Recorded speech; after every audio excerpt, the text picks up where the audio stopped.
యాత్ర తొలిగా ముందు వచ్చిన సినిమా, దాని తర్వాత యాత్ర 2 ఈ సినిమా చూసినప్పుడు అంతా కాంటెంపరీ అంటే ఈ మధ్య మన కళ్ళ ముందు జరిగిన చరిత్రే కదా.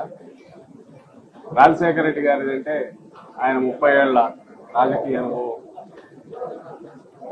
ఆ తర్వాత ముఖ్యమంత్రి అయిన తర్వాత ఆయన 5 ఏళ్ల పాలనలోనే కోట్లాది మందికి దగ్గర కావడం,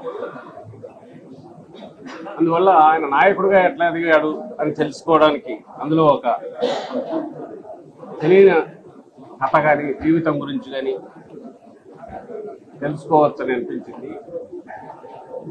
ఈ సినిమాలో వస్తున్న పార్ట్ అంతా మన కళ్ళ ముందు జరిగింది కదా అని చాలా మంది మిత్రులు కూడా అడిగారు.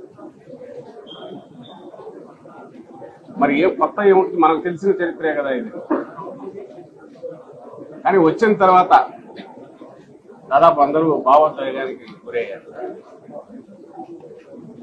ఎందువల్ల అంటే రేపటి నుంచి థియేటర్లలో చూసేవాళ్ళు కూడా లక్షలాది మంది ప్రేక్షకులు కానీ అందరూ అవుతారు. ఎందుకు అవుతారంటే మనకు తెలియని ఫిక్షన్, ఒక కథ చూడడం లేదు.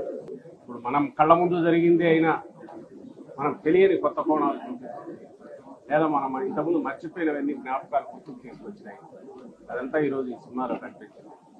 ప్రతి ఒక్కరూ దీన్ని చూశారు, చూడాలని కూడా కోరుకుంటున్నాం. ఎందుకంటే రాజకీయం అంటే కేవలం అదేదో ఎత్తులు పై ఎత్తులు కాదు, ప్రజల మన్ననలు పొందగలిగితేనే, ప్రజల్లో మమేకమైతేనే అది నిజమైన రాజకీయం అవుతుంది. అందుకు సార్థకత కూడా, జీవితానికి సార్థకత ఉంటుంది అని చూపే సినిమాలు మరిన్ని రావాలి. ఇందులో ఆ సందేశం కూడా ఉంది. అందువల్ల మరింత ఇదిగా అందరూ చూడాలని కోరుకుంటున్నాం. ఈ వీడియో కానీ మీకు నచ్చినట్లయితే లైక్, కామెంట్, షేర్ చేయండి. మరిన్ని అప్డేట్స్ కోసం సబ్స్క్రైబ్ చేయండి.